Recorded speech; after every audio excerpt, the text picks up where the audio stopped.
2000 సంవత్సరంలో ఎర్రకోట వద్ద దాడి కేసులో ముగ్గురు ఆర్మీ జవాన్ల మరణానికి కారకుడైన లష్కర్-ఏ-తోయిబా ఉగ్రవాది మహమ్మద్ ఆరిఫ్ దాఖలు చేసిన క్యూరేటివ్ పిటిషన్ను విచారించేందుకు సుప్రీంకోర్టు అంగీకరించింది.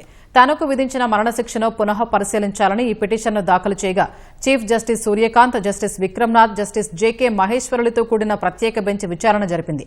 మహమ్మద్ ఆరిఫ్ తరఫు న్యాయవాదుల వాదనల్ని పరిగణనలోకి తీసుకుని ఢిల్లీ ప్రభుత్వానికి నోటీసులు జారీ చేసింది. 2005లో ఢిల్లీ ట్రయల్ కోర్టు ఆరిఫ్కు మరణశిక్ష విధించింది. దీన్ని 2007లో ఢిల్లీ హైకోర్టులో ఆరిఫ్ సవాలు చేయగా ట్రయల్ కోర్టు తీర్పును న్యాయస్థానం సమర్థించింది. ఢిల్లీ హైకోర్టు తీర్పును సవాలు చేస్తూ 2011లో సుప్రీంకోర్టులో ఆరిఫ్ అప్పీలు చేయగా అత్యున్నత న్యాయస్థానంలోనూ చుక్కెదురైంది. అప్పీలును విచారించిన సుప్రీంకోర్టు మరణశిక్షను ఖరారు చేసింది. 2022లో ఈ కేసులో ఆరిఫ్ సుప్రీంకోర్టులో రివ్యూ పిటిషన్ దాఖలు చేశాడు. ఆ పిటిషన్ను న్యాయస్థానం కొట్టివేసింది.